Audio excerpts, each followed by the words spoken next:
एक नए इतिहास, नई शुरुआत शहर के तहफ्फुज़ और तरक्की के लिए है। ये इलेक्शन सिर्फ शहर की तरक्की नहीं है, शहर का तहफ्फुज़ भी जरूरी है।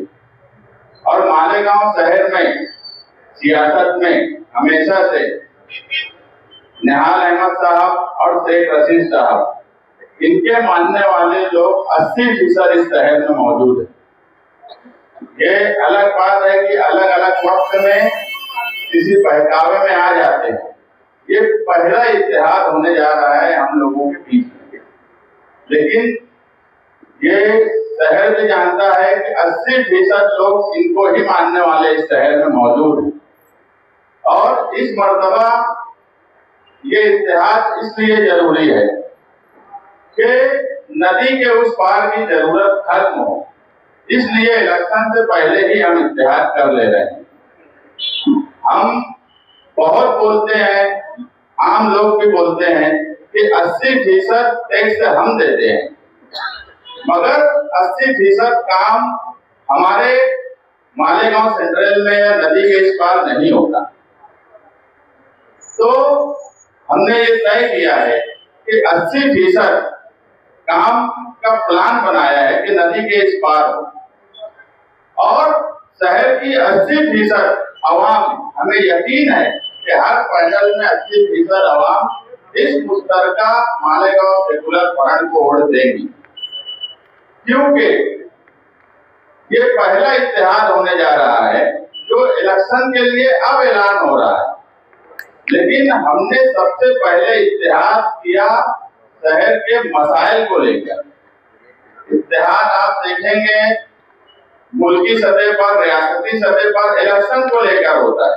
ये पहला इत्तेहाद है जो पहले मसाइल को सामने रखा और मसाइल का हल किस तरह से हो, इसके लिए इत्तेहाद किया गया। इलेक्शनी इत्तेहाद तो आज है, और आप सब लोगों ने देखा होगा जिनको इस शहर ने जिम्मेदारी दी थी, वो बिल्कुल अपनी जिम्मेदारी निभाने में नाकाम हो गए।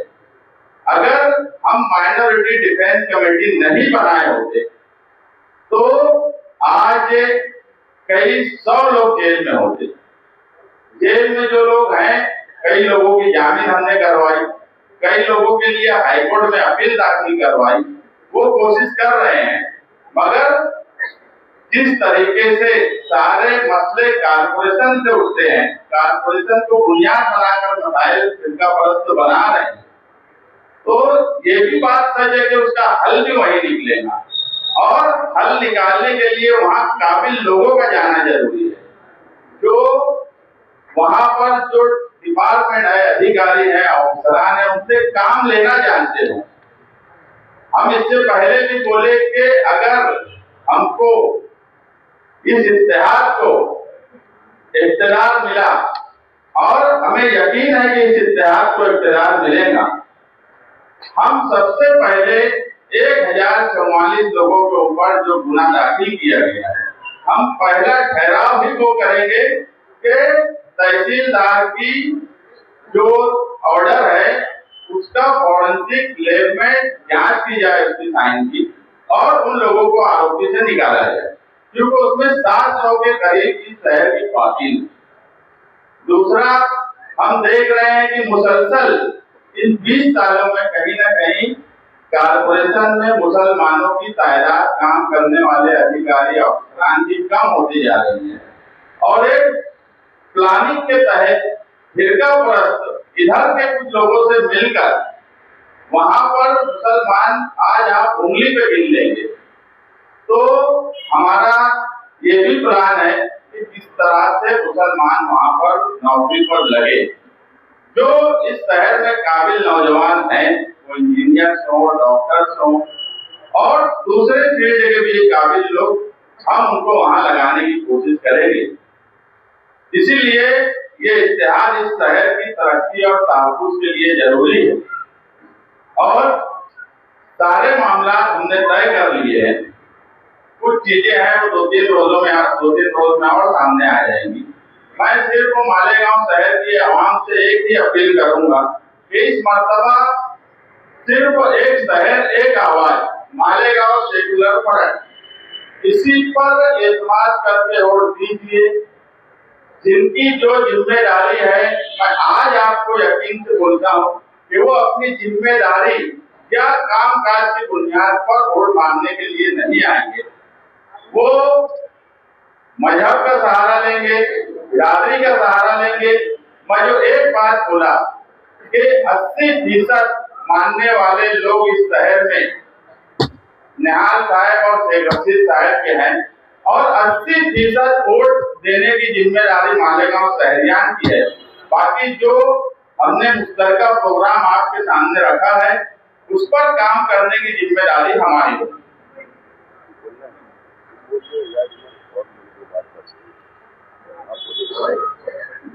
ये इतिहास दो सियासी ऐसी जमातें जो हमेशा से एक दूसरे के मुखालिफ, लेकिन आज के इतिहास की जरूरत ये सच है कि हमारे नजरियाती इख्तिलाफात थे और नजरियाती इख्तिलाफात होंगे, लेकिन जहाँ शहर का मुफाद और शहरियों की हिफाजत की बात आती है, वहाँ सियासतदान समझदारी का सबूत देते। आज ये वक्त है कि हमारे सियासी इख्तिलाफात हमने बालाए ताक रख दी। हमारी नजरियात जिसमें हमको लगता था कि नाइत्तेफाकी हो सकती है, उसको बालाए ताक रख दी। आज हमारे लिए सबसे अहम है पहले मालेगांव शहर का तहफ़्फ़ुज़ और मालेगांव शहर की तरक्की। आज आप जो देख रहे हैं कि चाहे वो SIT का मामला हो, चाहे वो दूसरी अदारों में, स्कूलों में SIT का मामला हो, चाहे अब वो SIR का मामला हो, किसी भी तरह से मालेगांव शहर की कसीर आबादी जो महाराष्ट्र की अक़लियती आबादी है, मुसलमान आबादी, उसको परेशान करने की कोशिश की जा रही है। हमारे इख्तिलाफात थे, इख्तिलाफात रहेंगे, लेकिन जहाँ शहरियान की बात आएगी, हम कुर्बानी देने के लिए तैयार रहेंगे।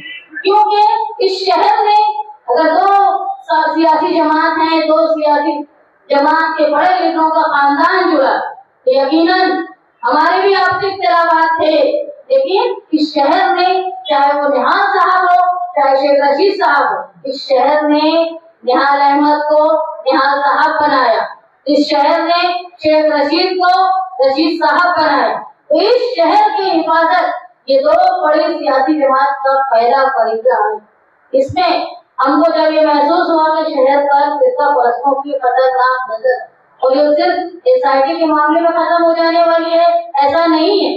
इनके इरादे धीरे धीरे जो है वो इस तरीके हमें लैंड जिहाद का मामला आप देख रहे हो, कई जगह के इलाके के लोग परेशान हैं। और अगर इक़्तिदार में फिरका परस्त पार्टी के साथ मिलकर ऐसे लोग जो फिरका परस्तों के कठपुतली बने हैं, अगर वो आ जाते हैं, तो आप समझ लो मालेगांव शहर को तबाह होने से कोई नहीं रोक।